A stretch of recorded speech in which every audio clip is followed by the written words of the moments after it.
Chicos, no sé si se logra ver la pantalla. Sí, doctor. Sí se logra ver. Buenas tardes. Buenas tardes. Ya, perfecto. Si en algún momento, a ver, voy a ver si es que mi internet también está conectado al módem que no se corta ya. Sí, ya. Chicos, empezamos entonces. Yo creo que ya estamos la mayoría, así que ya podría dar inicio. Un ratito. Voy a quitar el video que a veces mi internet se lentea un poquito. Ya.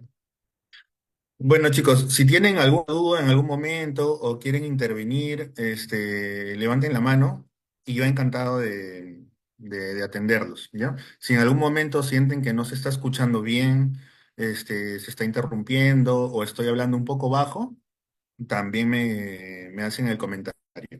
¿Ya? Entonces, bueno, arrancamos. Hoy día vamos a hablar de dos leucemias crónicas.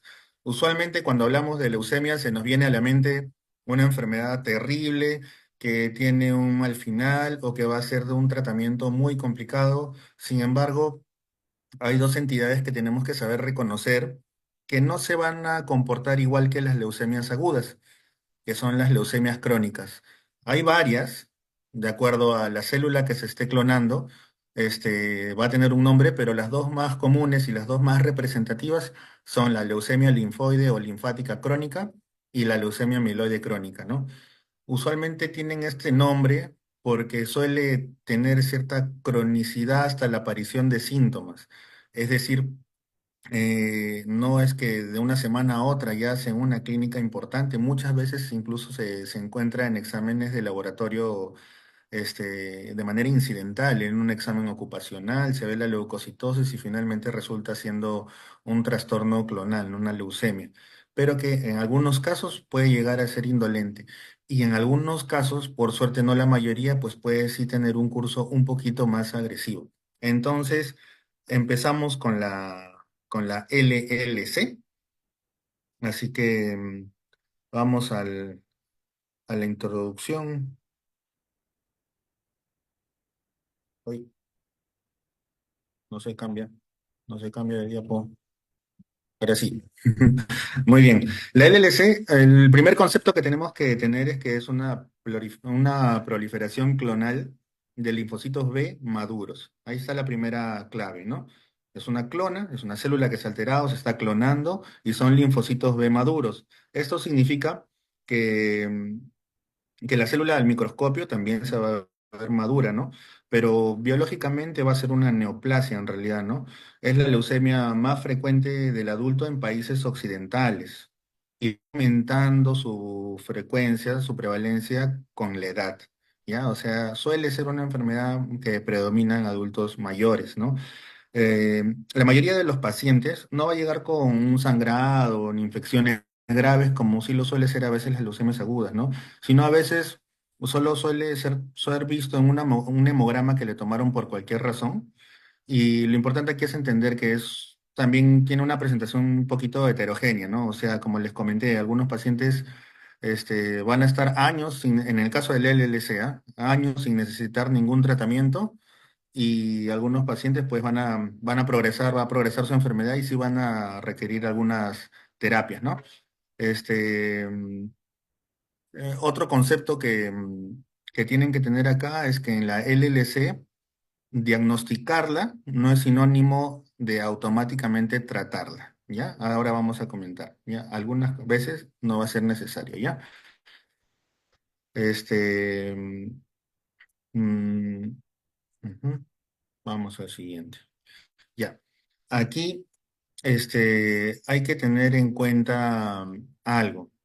Acá menciona un poquito sobre la prevalencia y todo, pero un concepto importante es que en muchos pacientes, por lo que es una enfermedad de adultos mayores, van a fallecer con LLC, pero no necesariamente por la LLC.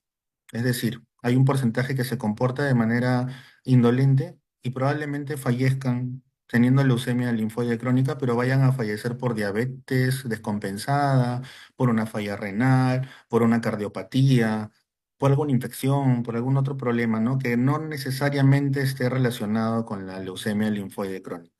¿Bien? Este concepto es importante. eh, Reforzar que esta es una enfermedad más frecuente en edad avanzada. La, la mediana del diagnóstico suele estar en la séptima década, ¿no? A los 70 años por ahí.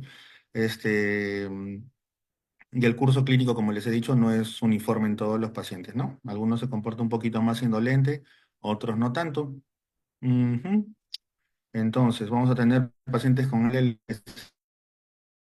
que no le damos nada y pacientes con LLC. Algunos pueden llegar a tener, sí, anemia, trombocitopenia, adenopatías progresivas o síntomas B, ¿no? Que es baja de peso, sudoración nocturna, fiebre. Entonces, vamos a pasar. Acá la pregunta sería, ¿solo trataría a un paciente porque tiene, por ejemplo, ¿no? Tengo un paciente con 25.000 linfocitos.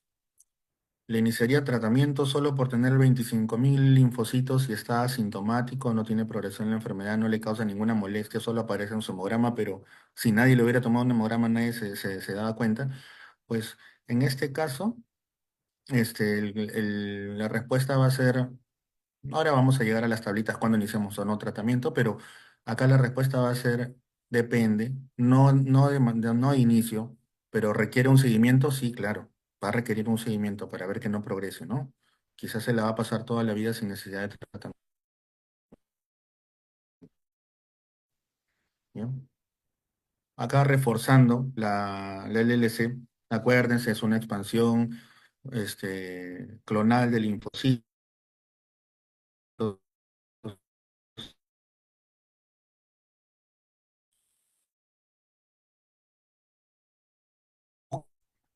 Doctor,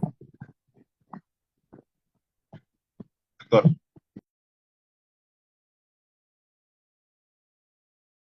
Que me ayuda a ver todas las proteínas de doctor, la membrana y eso me ayuda a ver si se están doctor, clonando. Uy,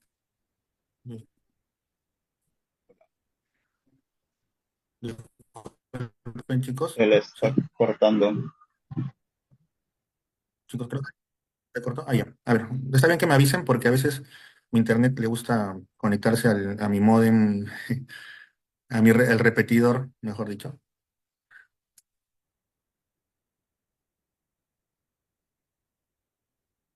Ya. Yo creo que ahora sí no habría problema. Ya. Si vuelve a pasar, chicos, me avisan, por favor. ¿Sí? ¿Estamos? Sí, ahora sí estamos con la conexión más estable, ¿no? Sí, Sí, doctor. Ya. Ya, perfecto, chicos. Entonces estábamos con la definición. ¿Qué necesitamos para definir el LC? Que haya una expansión clonal de linfocitos. ¿Y cómo lo detectamos eso? No solamente viendo el hemograma, sino con la citometría de flujo.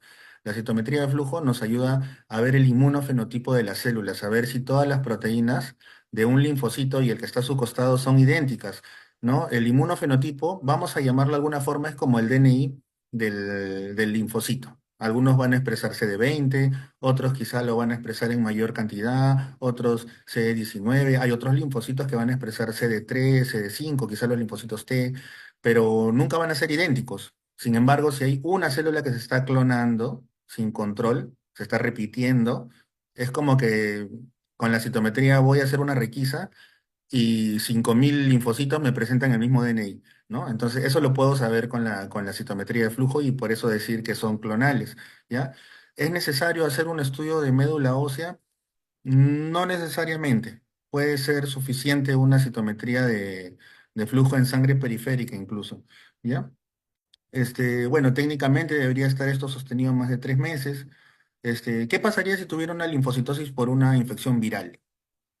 ¿No? Imaginémonos una infección, una tuberculosis, bueno, la tuberculosis no es viral, ¿no? Pero estoy poniendo un ejemplo, una tuberculosis, una infección crónica ya, o una infección viral por Epstein-Barr virus, por citomegalovirus, cualquier causa que me dé una linfocitosis, podría tener más de 5.000 linfocitos, puede darse de manera reactiva, pero si le hago una citometría, me va a salir que hay distintas poblaciones, está muy heterogéneo. a diferencia de una neoplasia en las cuales la población de linfocitos va a ser idéntica, por eso le llaman expansión clonal. Esa va a ser la diferencia, ¿no? Y bueno, en una voy a tener el contexto infeccioso. Claro que a veces nos queda la duda, ¿no? Porque decimos quizás está con fiebre, poco de baja de peso, malestar general. Podría ser su leucemia, podría ser una infección que no estamos tipificando o identificando. Ahí sí me va a ayudar bastante, ¿no? La citometría de flujo, a ver si es neoplásico o no es neoplásico, ¿no? ¿Qué más? Si el paciente, ya, la médula ósea también puede llenarse de estos linfocitos B maduros, pero como les dije, no siempre necesitamos un aspirado de médula para hacer el diagnóstico, ya no es obligatorio, ¿no? Pero si lo hacemos, vamos a encontrar ahí también la clonalidad de células B maduras. Ya saben que las leucemias agudas son de células inmaduras. En cambio, por ejemplo, si yo voy a la médula, y encuentro linfoblastos, que son las células más bebecitas, más grandes, pero más inmaduras. Eso es de una leucemia aguda, ¿no? Entonces, en la leucemia crónica, la palabra clave son linfocitos B maduros clonales, ¿ya? ¿Qué más podría aparecer? Eh, bueno, podrían aparecer también adenopatías, ¿no? Podría también aparecer adenopatías, ya que ahí sabemos que maduran. Ay, un ratito, por favor.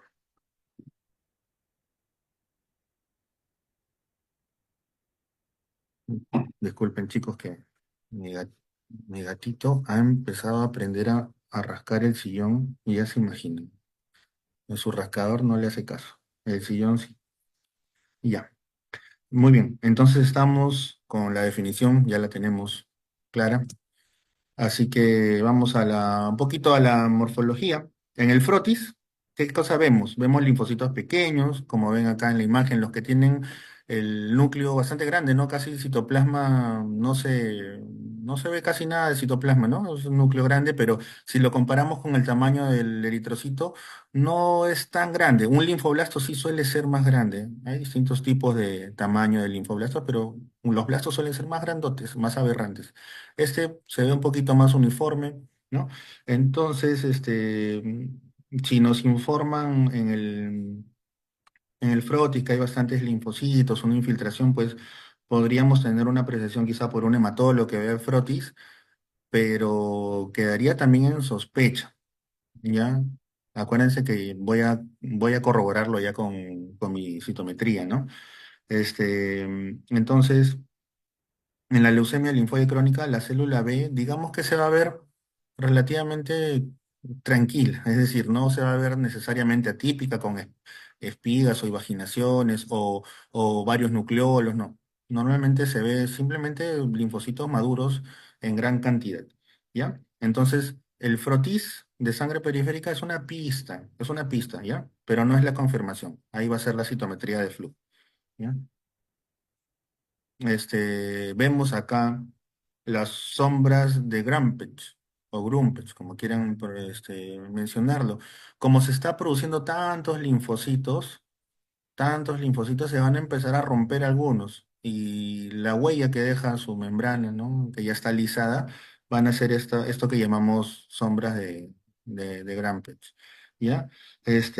Son linfocitos frágiles, ¿ya? Que se rompen al hacer el extendido, ¿no? Y son muy típicas en la LLC.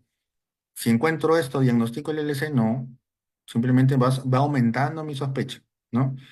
Es un hallazgo que podrían encontrar, ¿ya? Pero encuentro estas sombras en el frotis y eso me obliga a tomar una citometría, ¿ya?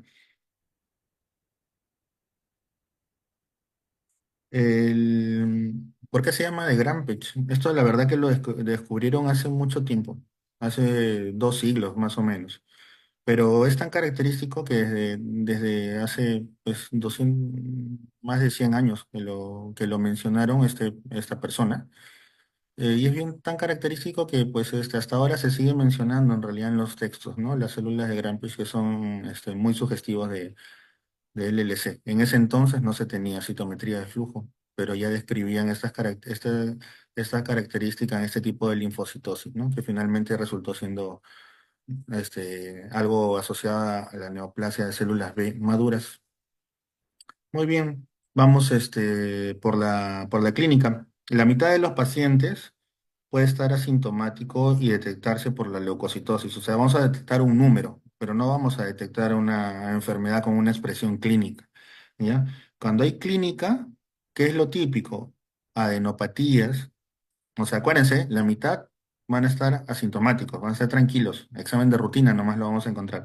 Pero la otra mitad pueden presentar algunos síntomas y entre ellos adenopatías periféricas, donde más común cervicales, pueden ser axilares, inguinales. Puede haber esplenomegalia o patomegalia, pero no es lo más característico, ¿ya? Y los síntomas B, que son fiebre, pérdida de peso, sudoración nocturna, van a sugerir que la enfermedad sí está activa, ¿no? O está en transformación, está avanzando. A veces por ahí ya me va diciendo como que no, este sí lo voy a tener que tratar porque su enfermedad sí está, por decir así, está consumiéndolo ya, ¿no? Sí podría ya empezar a bajar de peso, ¿no? Entonces ya sí hay que darle algo, ¿no? El que está sintomático, por ahí que puede que no sea necesario, ¿ya? Este, otro punto importante, a veces es las infecciones recurrentes.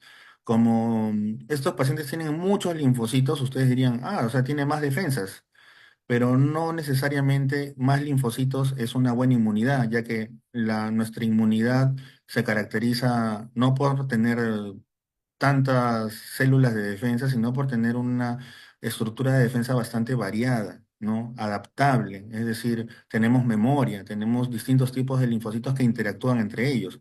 Pero si tenemos un solo tipo de soldado, digamos, pues no va a ser eficiente, ¿no? Tenemos que tener es como un ejército, ¿no? Tiene que haber un soldado, una caballería, uno de logística, uno, es así, con los linfocitos T-helper, todos tienen que ayudarse. Pero si estamos clonando un solo linfocito, van a ser torpes, ¿no? No necesariamente van a producir más inmunoglobulina y sobre todo una inmunoglobulina adecuada a cierta situación, ¿no? Entonces, no tienen buena inmunidad. Y finalmente, ¿cuál es la expresión más fea de la leucemia linfoide crónica? ¿Qué es lo más feo que podría pasar? El síndrome de Richter, que es una transformación de una LLC a un linfoma agresivo. ¿Ya? Eso pasa cuando empiezan a crecer los ganglios muy rápido, el lactato de deshidrogenasa empieza a elevarse súper rápido porque está habiendo una proliferación terrible, está habiendo bastante fiebre, deterioro clínico, baja de peso, ya al paciente se le ve muy sintomático. Ahí tenemos que ver si aparecen ganglios, hacerle una biopsia. Y si es que empiezan a aparecer en vez de linfocitos maduros, ya linfocitos grandes, granulares, ya se puede transformar en un linfoma de células B difuso, se llama, ¿ya? Ya sí requiere un tratamiento más agresivo, ¿no? Eso podría ser la evolución que más podríamos temer en la LLC. ¿Se puede tratar? Sí, también se puede tratar, ¿ya? Por eso es que así estemos en el grupo de los asintomáticos, tenemos que hacerle seguimiento, ¿ya? Y tienen que tener en cuenta este concepto de que tener muchos linfocitos no significa estar inmunológicamente competente, ¿ya? Muy bien. La evolución. Esta ley del tercio es una forma un poco didáctica de explicar una LLC. O sea, un tercio de los pacientes nunca requerirán tratamiento, se controlan y probablemente fallezcan por otra causa. Otro tercio inicia un poquito indolente y luego progresa. Y otro tercio sí se comporta con muchos síntomas desde el inicio. Ya más o menos por ahí podrían tenerlo también como regla, ¿no? Actualmente ya tenemos marcadores moleculares los cuales nos ayudan también a ir tipificando, ¿no? Que es la beta 2 microglobulina, el estudio por FIS, hay una mutación que se llama TP53, ¿no? Y ahí a veces nos ayudan a tipificar en ver si va a progresar para mal o tiene un pronóstico, digamos, un poquito mejor, ¿no? Entonces, no todos los pacientes con LLC van a ser iguales, ¿ya? Muchas veces la conducta inicial va a ser observar, estratificar y decidir según la actividad de la enfermedad, ¿no? Si es que vamos a hacer algo. ¿Ya? Mm, ya les cuento que para los hematólogos, el tratamiento más difícil de dar es el no tratar, porque tienes que decirle a un paciente que tiene una leucemia crónica, pero el paciente no va a escuchar leucemia linfoide crónica, va a escuchar leucemia nomás. Y lo más difícil a veces es explicarle que no tiene criterios para iniciar tratamiento. Entonces, el paciente pues va a preguntar que no tengo nada, entonces, no, si tienes un cáncer, pero ¿por qué no me da tratamiento? Porque hay mucha probabilidad de que no progrese y el tratamiento puede hacerte más daño que la enfermedad. Eso no quiere decir que se le va a abandonar y no, hay que hacer un seguimiento, ¿no? Quizá entre en ese tercio que sí va a requerir tratamiento a futuro o quizá entre en ese tercio que nunca va a requerir tratamiento, ¿no? Entonces, creo que como hematólogo, más fácil que decir vamos a iniciar quimioterapia con rituximab, ciclofosfamida, no prednisona. Más fácil, mejor dicho, más difícil que decir eso es decirle no requiere tratamiento, ¿no? Hay que ser seguro de los conocimientos que tiene y con la experiencia ya se te va haciendo más fácil explicarles, ¿no? Pero bueno, eso les voy comentando. La, ya, a ver, vamos a ver. Abordaje inicial estamos, ¿no? Muy bien. Siempre de arranque, la historia clínica y el examen físico, ¿ya? Buscamos síntomas B, infecciones, autoinmunidad, porque a veces se asocia a trombocitopenia inmune. Acuérdense que los linfocitos pueden, algunos, generar aglutininas frías también. Entonces puede haber trastornos asociados a, a trombocitopenia inmune o anemia hemolítica también podría haber, ¿no? Obviamente si hay un cuadro así, pues el tratamiento tiene que iniciar, ¿no?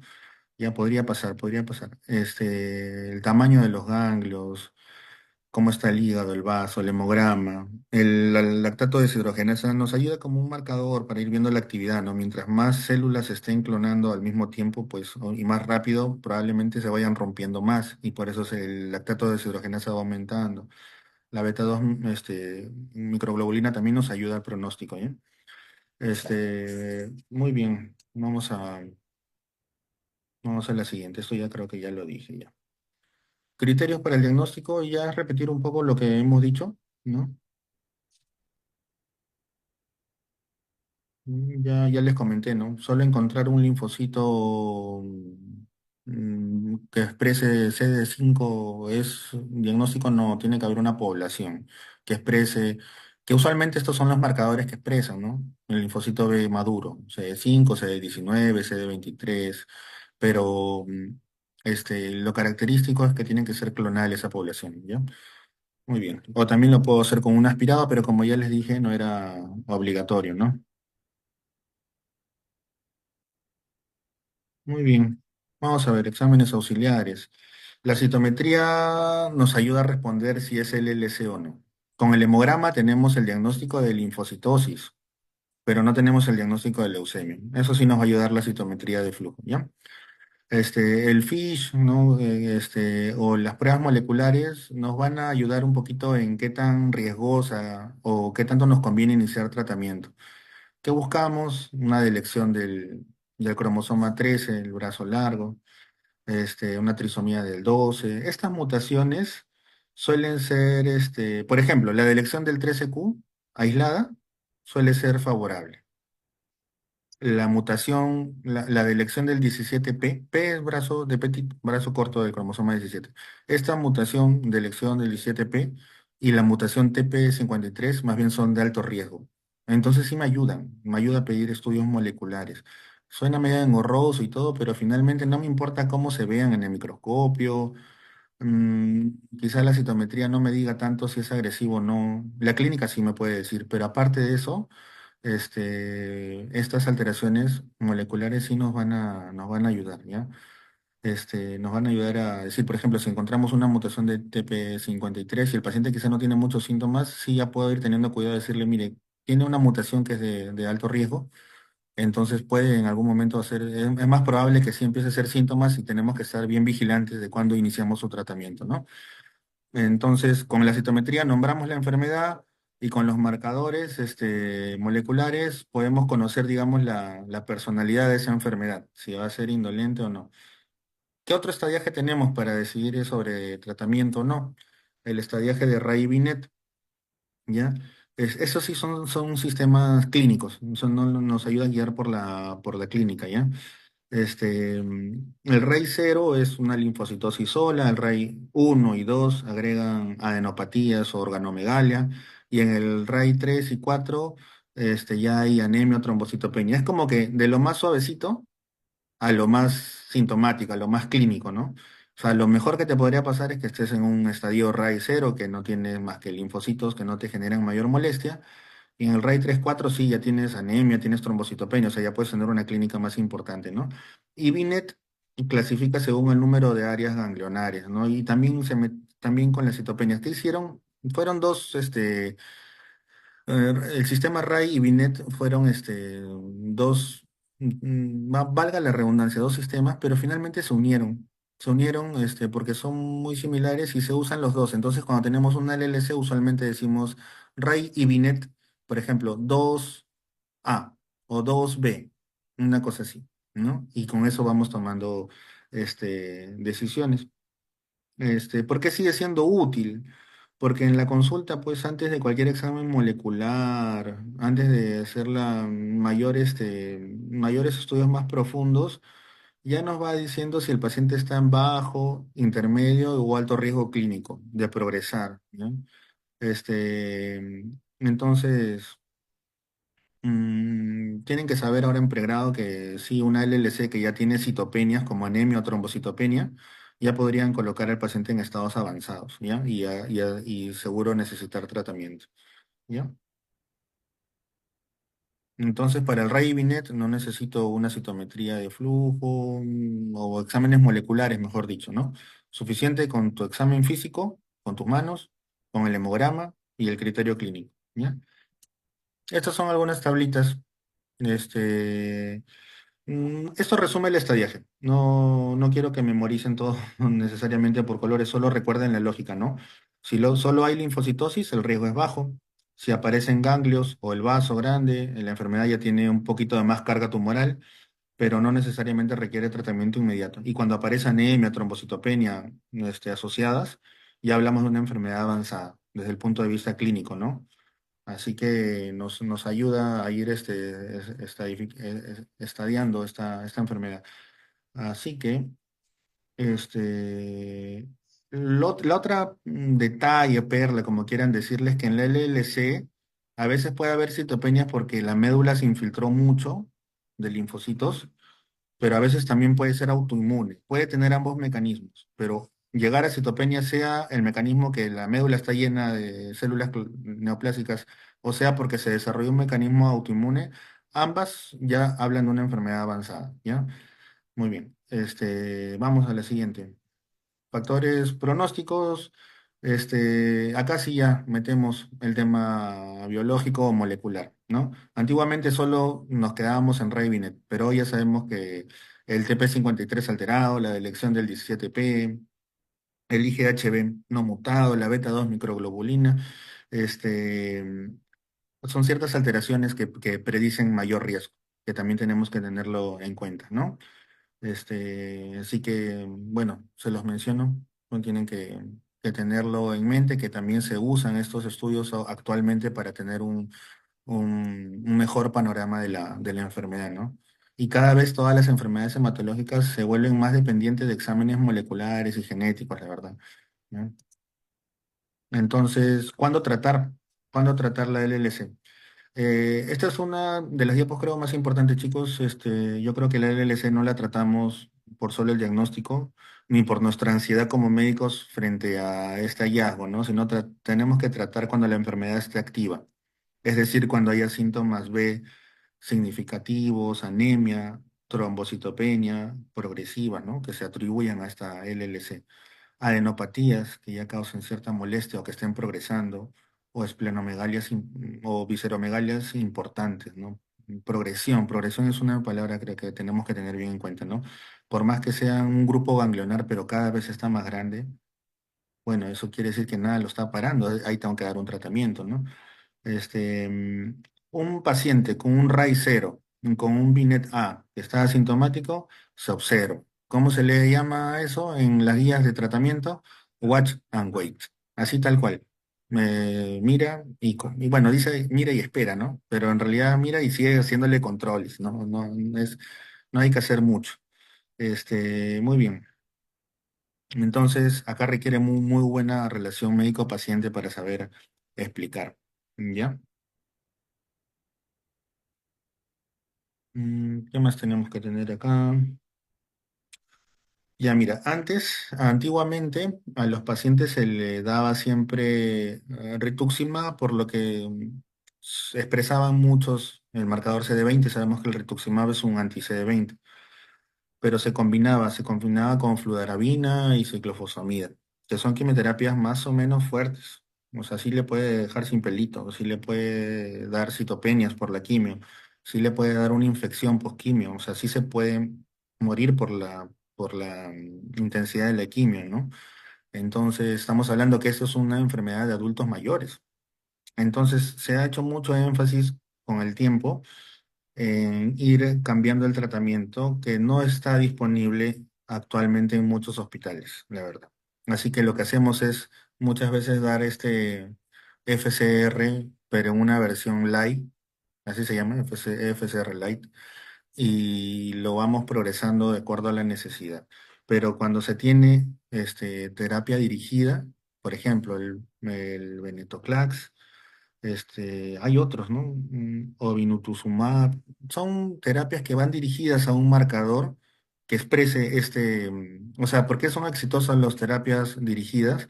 Porque si toda la población clonal de linfocitos expresa, digamos, CD20, se supone que con el rituximab me iría de maravilla, ¿no? Pero no todos se expresan de la misma forma CD20, ¿no? Entonces, las terapias dirigidas usualmente van a una proteína que expresa esta clona y trata de eliminar de manera selectiva, ¿no? En cambio, la quimioterapia clásica, como la fludarabina, la ciclofosfamida, simplemente inhibe el ciclo celular de todo. Por eso hasta el cabello, las uñas son células que están en constante recambio. Tienen un recambio muy rápido. El cabello siempre nos crece, aunque esté pelón del costado, que está creciendo todos los días. Entonces, por eso es que estos medicamentos que inhiben el ciclo celular, pues lo primero que a veces se objetiviza es la alteración de las uñas o el cabello, ¿no? Porque dejan de crecer, ¿no? Y también se alteran las mucosas, etcétera, ¿no? Así que bueno, ya tenemos acá algunas terapias nuevas, ¿ya? Que no son tan tóxicas, ¿ya? Entre ellas creo que el venetoclax es una muy buena opción, ¿ya? Y Brutinib también. Acá tenemos Ibrutinib, ajá. Por ejemplo, este paciente ya está con clínica, pues acá si no le vas a decir, no, señora, sí se le ve bonito su cuello, no pasa nada, ¿no? Acá si hay síntomas, y sobre todo si está progresando, acá sí hay que dar tratamiento, ¿no?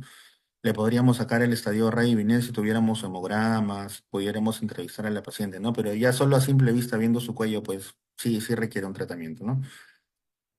Acá tenía la elección del 11Q. Muy bien. Ahora, con el tema del... mm, ya, bueno, lo otro con esta imagen es que sí, bueno, si son hematólogos en algún momento, sí van a tener ese tipo de respuestas. O sea, su paciente les va a venir así, muy sintomático. Así como está su cuello, quizá también tienen las axilas, en los ganglios, y dándole un tratamiento dirigido, siendo adulto mayor, pues luego te viene la consulta como en la imagen de la derecha, ¿no? Que el paciente pues queda gratamente pues satisfecho, ¿no? Del tratamiento. Igual siempre, casi siempre los pacientes de neoplasias hematológicas son pacientes para siempre, o hasta que fallezcan de viejitos o que lamentablemente fallezcan por falla del tratamiento o progresión de la enfermedad. Pero difícil que a una neoplasia hematológica así nomás le demos de alta. Siempre lo estamos vigilando. ¿Ya? Les gusta regresar a estas enfermedades de la sangre. Ya se esconden en la médula. Las leucemias agudas ya seguro les habrán explicado que se esconden en el sistema nervioso, en las gónadas. Esta no tanto, esta no suele infiltrar. ¿Ya? La necesidad de trasplante es mm, es bastante controversial porque normalmente el trasplante va muy mal en adultos mayores.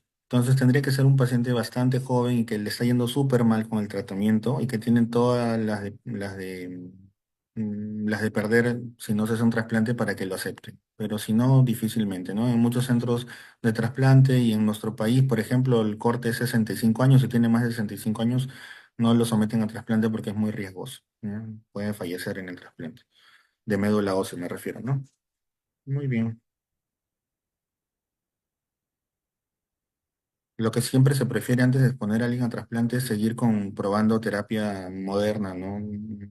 Los anticuerpos monoclonales, ¿no? Seguir intentando con otro y otro o combinándolos. Hay distintos esquemas, cada vez hay más evidencia, ¿no? Hasta encontrar uno antes de exponerlo a trasplante. Es muy agresivo el trasplante, ¿no? Muy bien. Seguimiento y cuidados de soporte. El seguimiento va a ser parte del tratamiento. Acuérdense que al comienzo vamos a hacer controles seguidos, si hay síntomas, examen, de acuerdo al examen físico, al hemograma, ¿no? Siempre tenemos que estar buscando si hay alguna infección, si hay pérdida de peso, síntomas B, ¿ya? Y estos pacientes pueden tener hipogamaglobulinemia. Por eso es que pueden, acuérdense que tener muchos linfocitos no es tener un buen sistema inmune, entonces hay que estar detrás de si los pacientes están con infecciones recurrentes, ¿ya? En algunos casos se le puede plantear infusión de inmunoglobulina, ¿ya? También como para que les ayude a defenderse, ¿ya? No es de rutina, pero también se puede plantear si tienen muchas infecciones virales. Y también se pueden vacunar. Hay que darle su influenza anual, neumococo, COVID, ¿no?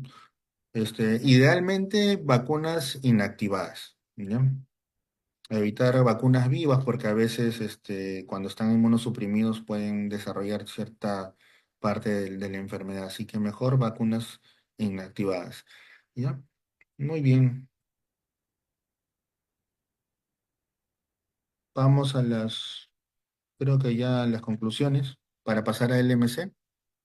Este, la LLC, ya para cerrar, es una neoplasia de linfocitos B maduros, muy bien, frecuente en adultos mayores y muchas veces diagnosticada de manera incidental. ¿Ya? El segundo punto, creo que el diagnóstico se confirma con citometría y el pronóstico se afina tanto clínicamente con los estadios de Ray y Binet, pero actualmente ya contamos con estudios moleculares y genéticos. ¿Ya? El tercer punto sería que no todo paciente diagnosticado es paciente que debemos tratar. Tenemos que ver si la enfermedad está activa. Ahí sí lo tratamos, ¿no? O si los síntomas están generando molestias. ¿Ya? Y que actualmente tenemos terapia dirigida. La terapia clásica es quimioterapia combinada con rituximab, pero actualmente ya se tienen terapias dirigidas, ¿no? Tratamiento diana, como el ibrutinib y el venetoclax, ¿ya? No, a eso sí no los dejan sin pelo, tienen otros efectos secundarios también, como todo medicamento, pero no aparece, cuando a alguien le dan un FCR, que es fludarabina, ciclofamida, sí, parece que le ha pasado por encima un carro, ¿no? O sea, se ve bastante debilitado, luego se recuperan de la quimio, ¿no? Pero con el venetoclax o ibrutinib pues, es más tolerable, ¿ya? Muy bien. Muy bien, chicos, entonces, ya saben que acá el punto importante es diagnosticarlo a tiempo, pero también saber cuándo observar y cuándo intervenir, ¿ya? Y siempre el seguimiento. Y acá en esta enfermedad es muy importante qué tan buena comunicación tengas con tu paciente. Porque imagínate que más adelante haga todos los síntomas después de un año, 2 años, y me diga mi médico, como no me trató, ahora estoy así y ahora me voy a morir, ¿no? Imagínate, si no tienes una buena comunicación, podría pasar algo así, imagínate, ¿no? Entonces, documentar bien toda la historia clínica, explicar bien si tuvieran preguntas. Ya. ¿Tienen alguna pregunta con respecto al LC o ya pasamos a LMC, chicos? Todo claro, doctor. Muy bien, chicos, Claro, pasamos doctor. a LMC. Ya. Ahora vamos a la otra parte, vamos a la otra parte del mundo, que es el mundo de las leucemias crónicas, ¿ya? Este, la LMC ya no vamos a hablar de linfocitos B maduros, ¿no? Ahora vamos a pasar una neoplasia mielo, acuérdense la palabra mielo proliferativa, o sea, la estirpe mieloide más variadita, ¿ya? La estirpe linfoide salen linfocitos B, T, por ahí madurarán una plasmática, no sé, pero la estirpe mieloide de ahí sale todo lo demás, ¿no? Así que es un poquito más variada en las células que van a aparecer, pero acá el tratamiento es incluso un poco más fácil. Ya, ahora les voy a comentar. ¿Ya? Si en la LLC la palabra clave era linfocitos B clonales, en la LMC la palabra clave es BCR-ABL. ¿Ya? Es un gen que va a hacer que la serie madura mieloide se clone sin control. ¿De qué gen es el que está alterado en el BCR-ABL? El cromosoma Filadelfia, que es una traslocación que se la tienen que conocer, ¿ya? Por cultura general nomás sí tienen que conocer porque esta es una de las primeras mutaciones que se descubrió y que se pudo tratar de manera dirigida, sin necesidad de dar quimioterapia, nada, solamente tratando esa mutación el paciente quedaba como nuevo. Así que fue un hito médico bastante importante el descubrir esta alteración en esta enfermedad y tratarla de manera dirigida, ¿no? Eso nos como que dio bastante esperanza para empezar con terapia dirigida a otro tipo de enfermedades hematológicas, pero no hemos podido lograrlo con todo, ¿no? Las leucemias agudas hasta ahora sigue siendo un reto tremendo porque tiene demasiadas mutaciones y así no podemos tratar todas al mismo tiempo. Entonces, ¿qué hacemos cuando no podemos tratar todas las mutaciones que hay? Ah, bombardeamos con todo, ¿no? Quimioterapia. Pero en la leucemia amiloide crónica, por suerte, sí solo hay una mutación, ¿ya? Muy bien, vamos a pasar. La leucemia amiloide crónica pasó de ser una enfermedad mortal a una enfermedad crónica controlable. Con una tabletita diaria en la mayoría de países hay disponibilidad de tratamiento dirigido para el LMC. Ya, así que esta enfermedad, como les cuento, nos enseñó a encontrar las lesiones moleculares. Por eso es que hay tantos avances ahora con los estudios moleculares, ¿no? Porque esta nos dijo que sí valía la pena hacerlo, ¿no? Este, mm, bueno, acá mm, tenemos que tener en cuenta los conceptos de proliferación mieloide, el cromosoma Filadelfia y inhibidores con tirosina quinasa. Ese es el tratamiento. Inhibidores de tirosina quinasa, que es donde actúa esta mutación, ¿ya? Entonces, vamos a conectar un poquito lo que es el hemograma, el frotis, la citogenética y todo eso para entender lo que es la LMC, ¿ya? Entonces, Mm, en este caso, esta figura de hematopoiesis nos sirve para ubicar un poquito el problema. En la LMC, la célula madre hematopoyética adquiere esta mutación, BCR-ABL1, así se llama. Y esto va a impulsar a que haya una proliferación predominante de la serie granulocítica. Vamos a buscar, por ejemplo, los neutrófilos. A ver, ¿dónde están los neutrófilos? Estos son bandas. Mira, acá se ha comido un pedazo. Pero supuestamente vamos desde acá, el estirpe mieloide, y si seguimos por acá, promielocito, mielocito, metamielocito, banda, bueno, acá está la banda, perdón. Este es un metamielocito. Como ven, en el camino el núcleo se va achicando y se va segmentando y se va especializando la célula, ¿no? No piensen que porque es más grande va a ser más potente, no, no, no. Es más inmadura, no tiene mayor fin más que diferenciarse. Cuando ya está bien diferenciado, ya adquiere sus gránulos, todo, ya esa célula ahora sí puede ejercer una función en el sistema inmune. ¿Ya? Y igual, así como aparecen los eosinófilos cuando hay una parasitosis, los monocitos en algunas infecciones crónicas, ¿no? Pero los neutrófilos son como mi infantería, ¿no? Los linfocitos ya, digamos, serían para mí como una caballería por ahí, ¿no? Pero eosinófilos, monocitos suele comportarse como una artillería pesada. Entonces todos funcionan en conjunto, pero en general tienen un origen, ¿no? Que es el mieloide. De acá salen incluso los glóbulos rojos y las plaquetas. Pero en la leucemia amiloide crónica, lo más particular es que hay una proliferación más en los granulocitos maduros. ¿Ya? Muy bien. Entonces, ya les comenté, la LMC es una neoplasia mieloproliferativa crónica que se caracteriza por proliferación clonal de las células mieloides. En casi todos los casos vamos a encontrar el cromosoma de Filadelfia presente. Es casi como una condición, ¿ya? Hay excepciones raras, pero no se confunden. Mejor, la idea es que siempre va a haber este cromosoma de Filadelfia que va a generar este gen de fusión, el BCR-ABL1, ¿ya? ¿Qué hace este BCR-ABL1? Ese gen BCR-ABL1 produce una tirosinquinasa activa, así se llama, ya, activa de forma constitutiva. Es como un interruptor que quedó pegado el encendido, como para que me entiendan. ¿Ya? Esta tirosina quinasa cuando se activa es como cuando tocamos el timbre, digamos, ya tocamos el timbre, soltamos y ya no suena. Pero cuando se queda activa, como dice, de manera constitutiva, o sea, se ha quedado pegado el botón, digamos, es como que el interruptor lo hemos dejado pegado. Y ese llamado, ese timbre, es para decirle que se empieza a clonar estas células mieloides. Entonces, si dejamos el encendido de la proliferación mieloide, pues van a empezar a producirse sin control y a producir y a producir y a producir más células de la estirpe mieloide, ¿ya? Entonces, esta señal pues estimula la proliferación. ¿Qué más hace? Reduce la apoptosis, los vuelve inmortales, ¿no? Cuando tienen este switch encendido, esa célula no se muere, se vuelve inmortal, ¿ya?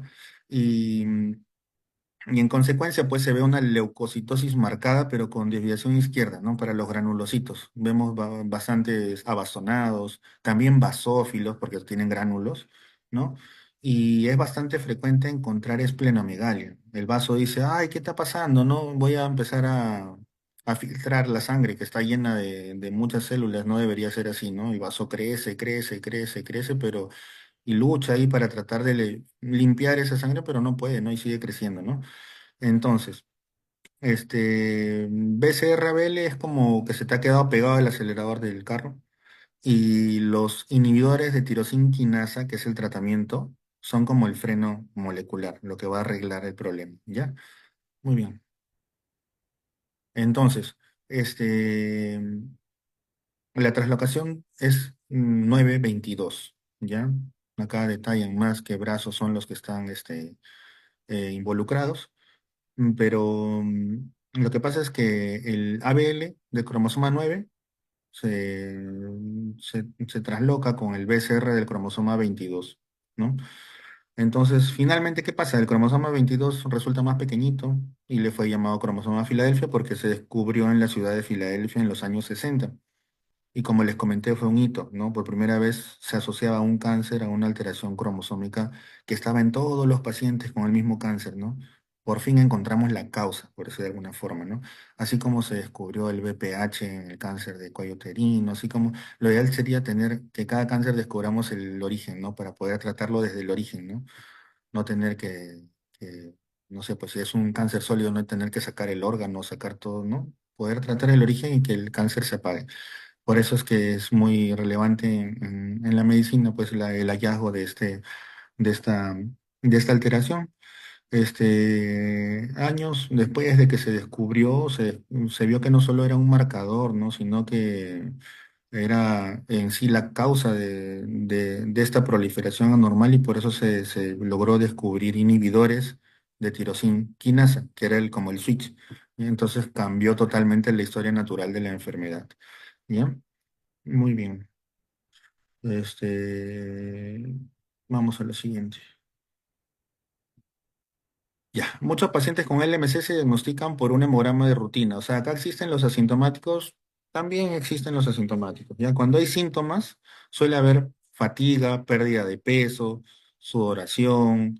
La esplenomegalia sí es bien. Les dije que en la linfoide crónica no era tan característico, ¿no? Pero acá en la mieloide sí es bien característico y puede producir dolor, pesadez en el hipocondrio izquierdo, plenitud postprandial, o sea, el paciente le ha crecido tanto el vaso que su estómago está colapsado, no puede comer, no pasa la comida porque siente que el estómago está lleno y es su vaso que ha crecido un montón, ¿ya? También puede haber dolor óseo porque como la médula se está expandiendo para clonar más y más y más, puede tener dolor articular, dolor óseo.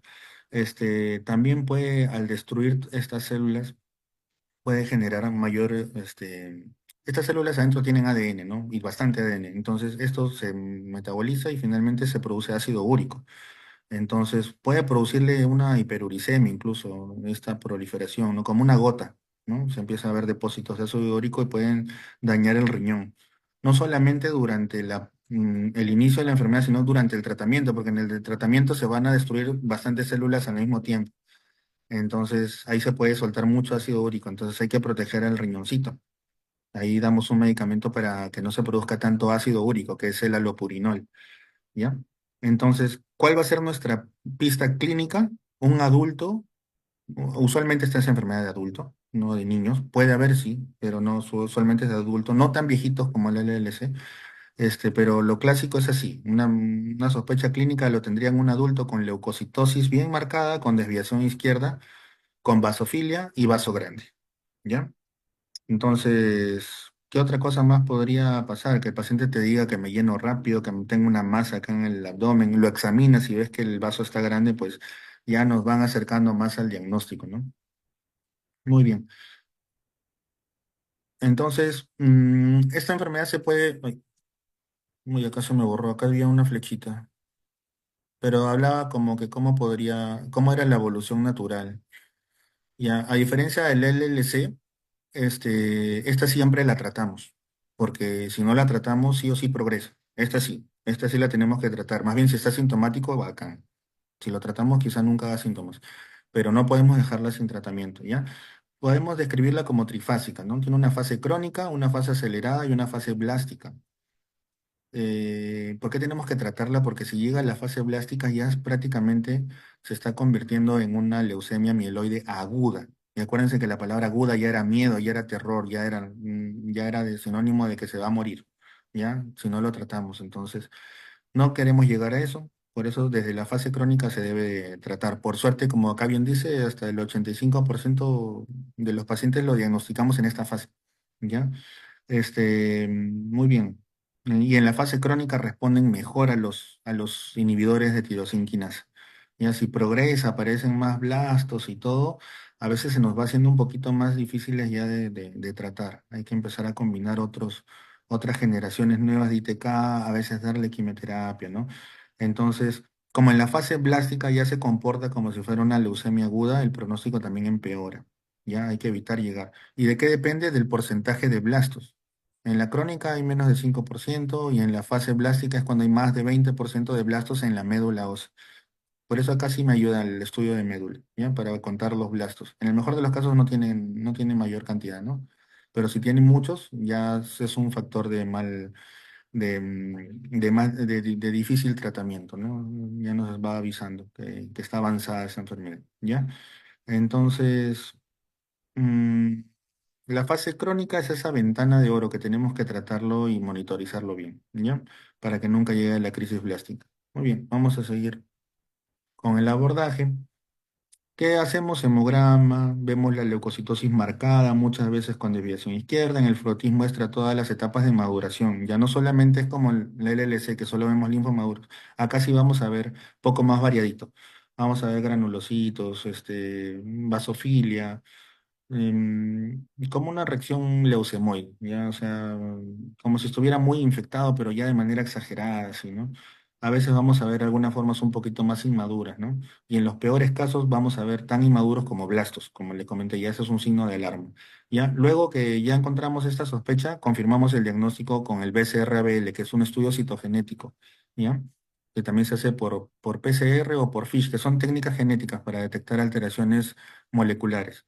Si nos sale positivo para BCR-ABL, el diagnóstico está hecho.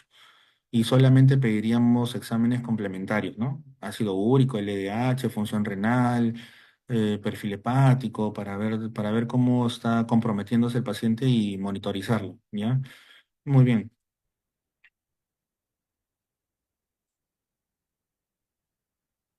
Para diagnosticar la LMC ya les comenté, necesitamos demostrar el BCR-ABL, ¿ya? O también podríamos hacer un cariotipo y encontrar el cromosoma Filadelfia. Cualquiera de los dos es válido. Detectar el gen mutado o detectar la proteína anómala o este gen de fusión que es el BCR-ABL, ¿ya? Entonces, ¿qué hacemos? Pedimos todo, pues. Si tenemos un PCR para detectar BCR-ABL, lo pedimos. Si tenemos para hacer cariotipo, lo pedimos. Por algún lado lo vamos a encontrar. O encontramos los dos, que es lo más común en verdad. ¿Ya? Muy bien. Cuando nos sale el BCR-ABL negativo, tenemos que buscar otras posibilidades, porque les dije que leucemias crónicas hay varias, ¿ya? Yo no los quiero marear, pero cuando nos sale el BCR-ABL negativo, tenemos que buscar esas rarezas, ¿ya? Ahí sí ya quizá, bueno, ya no es parte de la clase, pero hay algunas leucemias crónicas que se parecen a esta, pero que se tratan un poquito distintas porque no son así, ¿ya? El diagnóstico. Vamos a... Esta diapo resume la fórmula de diagnóstico. Sangre periférica en sospecha y médula ósea para morfología, más el cariotipo, ¿no?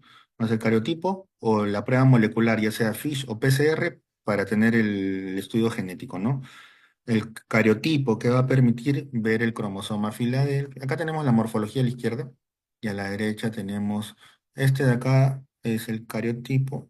Bueno, acá solo está un gen, ¿no? Pero acá están demostrando en el cariotipo que hay una translocación 922 y si no podemos hacer un PCR o un FISH para detectar el gen de fusión BCR-ABL, ¿ya? Entonces tenemos que tener una morfología más un estudio genético para ya tener el diagnóstico hecho.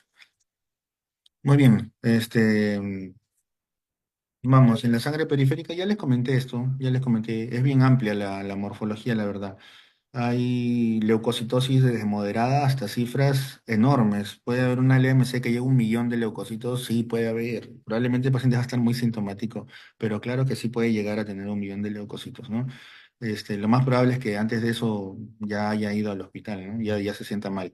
Ya lo típico no solo es encontrar el número total de leucocitos, sino que suele predominar neutrófilos, y pueden haber algunas células juveniles, como esas intermedias, que son los mielocitos, ¿no? Pero usualmente encontramos neutrófilos, basófilos, a veces también eosinófilos, ¿no? Pero son estas células granulocíticas, ¿no? Más con tendencia a la madurez o a ser un poquito más jóvenes, pero no solemos encontrar formas tan inmaduras, ¿ya? Si no, eso quiere decir que se está transformando en una leucemia aguda, ¿ya? Aguda, inmadura, acuérdense. Células inmaduras es más agudo, ¿ya? Muy bien, entonces, cuando vean leucocitosis con toda la serie de mieloide, pensamos en LMC hasta demostrar lo contrario, porque es lo más común, ¿ya? Exámenes auxiliares. Los exámenes van a ser primero confirmación, para ver su estado basal, el cariotipo, el FISH, ya lo mencioné, idealmente con médula ósea mejor, si podemos. El estudio genético va a salir un poquito mejor de la médula ósea. Segundo, vamos a ver la carga tumoral con el ácido úrico, el LDH, la función renal, hepática, ¿no? Acuérdense que estos pacientes tienen un alto recambio celular. Y tercero, el seguimiento, ¿ya? El seguimiento lo vamos a hacer con qué tanta carga de BCR-ABL tiene el paciente. Hay una escala internacional. Empiezan con 100% y la idea es que lleguen a menos-logaritmo, ahorita lo voy a mencionar, ¿ya? Pero que sea casi indetectable el BCR-ABL, ¿ya? Como acá dice fase crónica, 85-90% del diagnóstico tienen buen pronóstico, responden bien a la pastillita de limatinib, que es un inhibidor de tirosina quinasa. En fase acelerada y blástica, pues ya se va poniendo la cosa un poquito más difícil, ¿ya?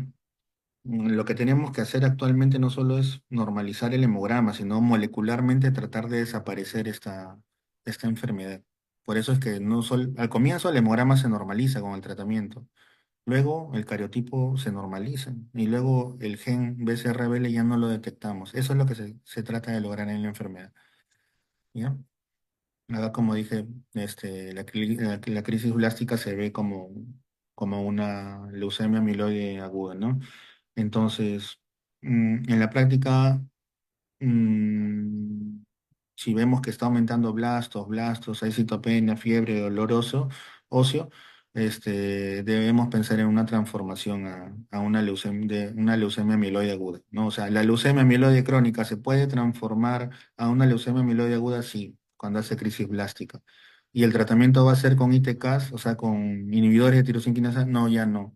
Le voy a tener que dar, además de eso, quimioterapia. Entonces, es lo que nunca se tiene que llegar a a la crisis blástica. Cuando ya hay una crisis blástica puede formarse tumores sólidos incluso.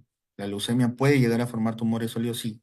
Se pueden, pueden unirse y formar, por ejemplo, este paciente tiene un tumor retroauricular que se llama sarcoma mieloide o, cloroma también le llaman, ¿no? Estos son los blastos, como han visto, ya no son células bonitas, ya son feos, ¿no? Son grandes, amorfos. Y miren al costado de un neutrófilo.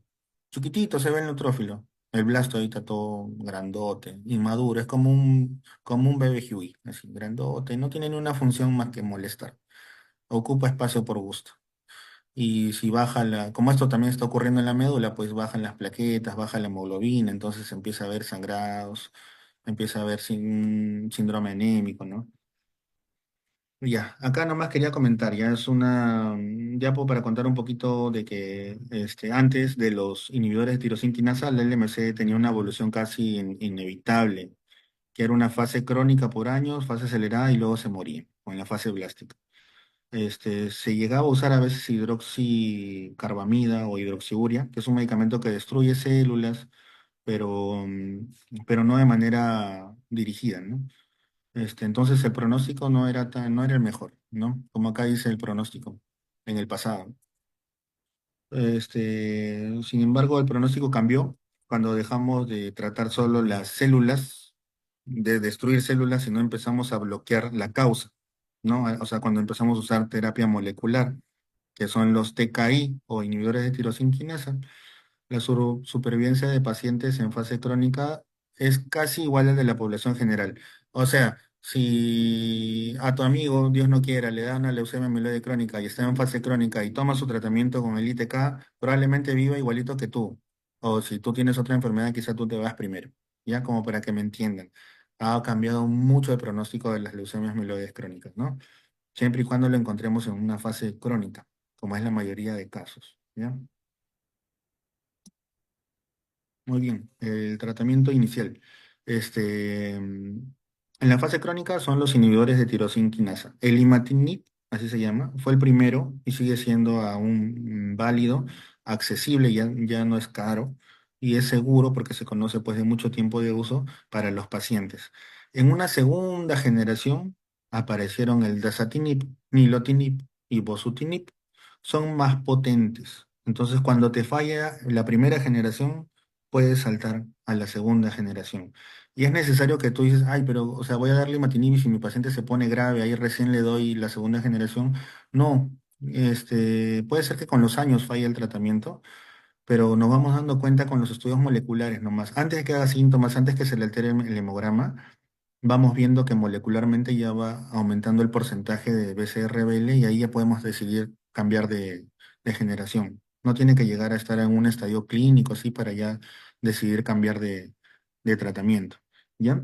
Lo otro, también hay que tener en cuenta algunas comorbilidades, ¿no? El dasatinib, por ejemplo, a veces se asocia a derrame pleural, hipertensión pulmonar. Entonces, si tenemos un paciente con patología pulmonar, pues no va a ser el de elección, ¿no? El nilotinib quizá no es el de elección para pacientes que tienen alto riesgo vascular o metabólico. Y el bosutinib tiene un poco de toxicidad gastrointestinal, hepática, ¿ya?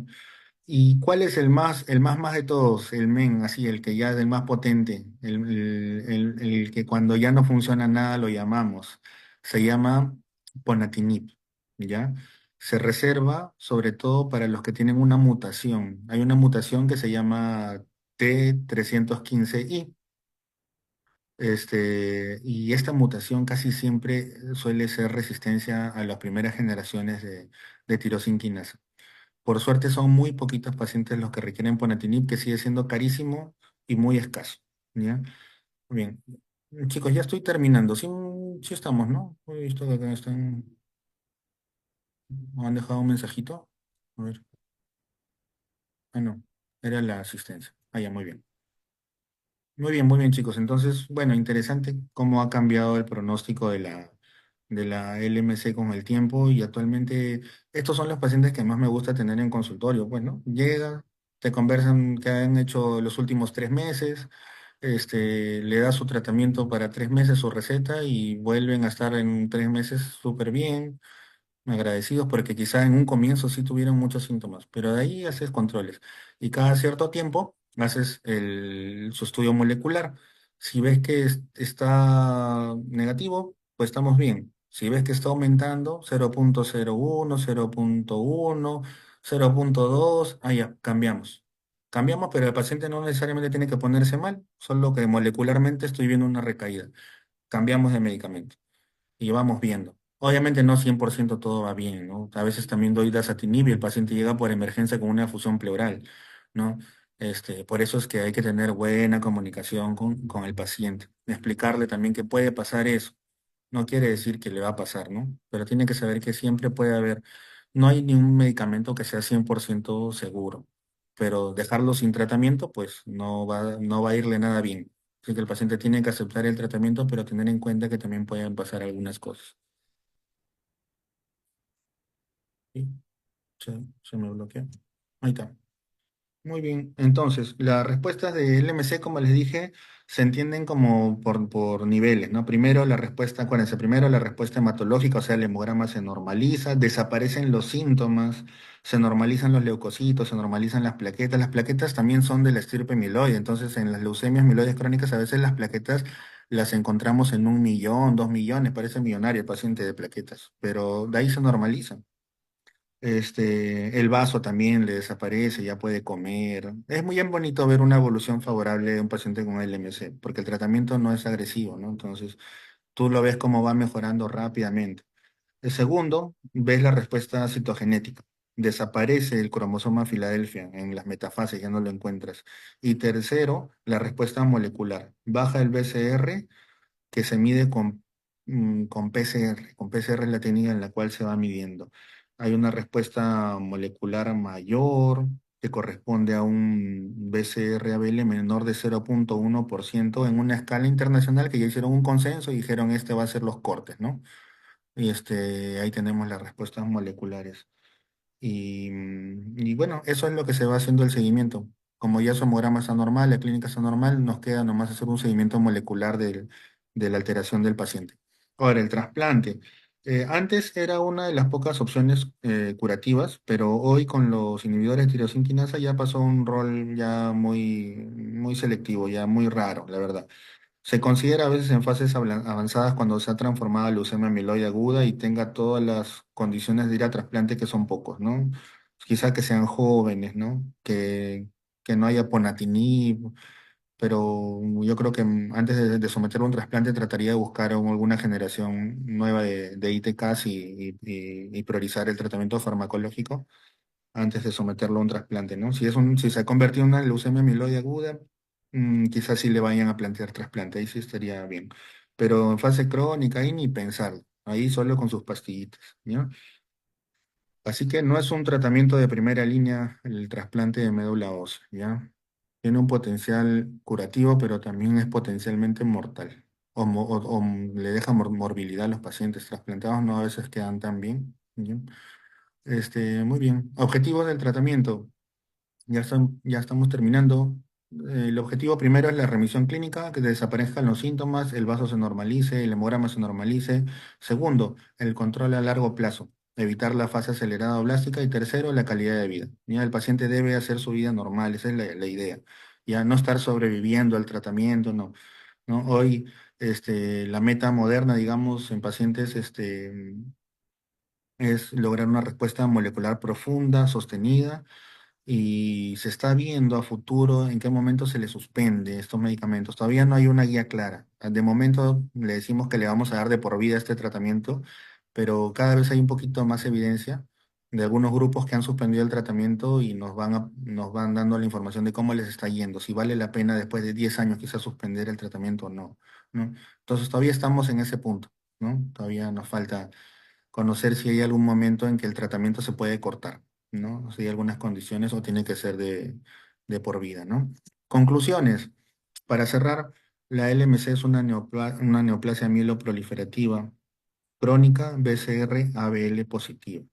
Lo sospechamos con leucocitosis, con desviación izquierda, vasofilia, esplenomegalia, pero lo confirmamos con pruebas genéticas o moleculares, ¿ya? Los inhibidores de tirosinquinasa Han cambiado totalmente el pronóstico de la enfermedad y han permitido las supervivencias cercanas a la población general cuando están en fase crónica.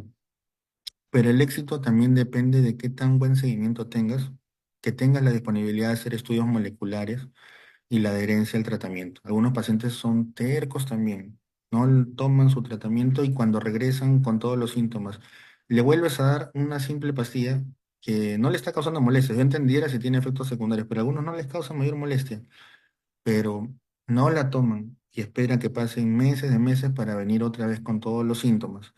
Entonces, la adherencia también es importante, o sea, el rol del paciente, ¿no? También que también le hayas explicado y también, pues, todo paciente es distinto, ¿no?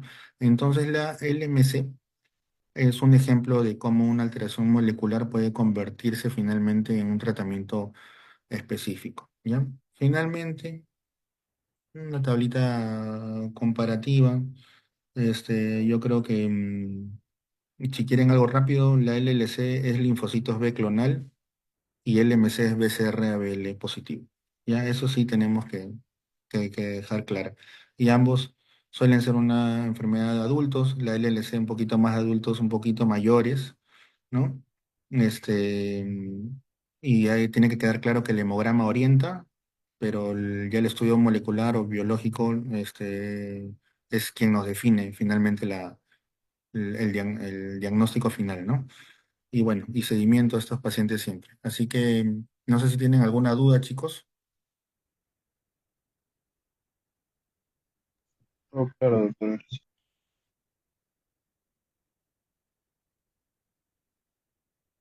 A ver. Bueno, chicos, si no hay más que pueda agregarles, estudien, repasen. Es interesante estos temas, hay que a veces hay que darle mucha información, a veces en poco tiempo, pero bueno, se trata de hacerlo mejor con los puntos más importantes para que tengan una idea. ¿No? Finalmente, si alguno se decide ser hematólogo a futuro, va a recordarme cuando le decía que estos son los pacientes que más nos gustan, ¿no? Porque son los que más síntomas a veces hacen y los que más fácil los tratamos, ¿no? Y los pacientes que más en problemas nos ponen son las leucemias agudas. Son los que a veces son un poco más difíciles de tratar y sí requieren bastante esfuerzo y un equipo grande de gente, pero sí se pueden tratar, ¿ya? Muy bien, chicos. Eso es todo por ahora, así que les vaya bien, que le pasen bonito, que tengan buenas tardes, chicos. Eso es todo conmigo por ahora. Hasta luego. Muchas gracias, doctor. Gracias, doctor.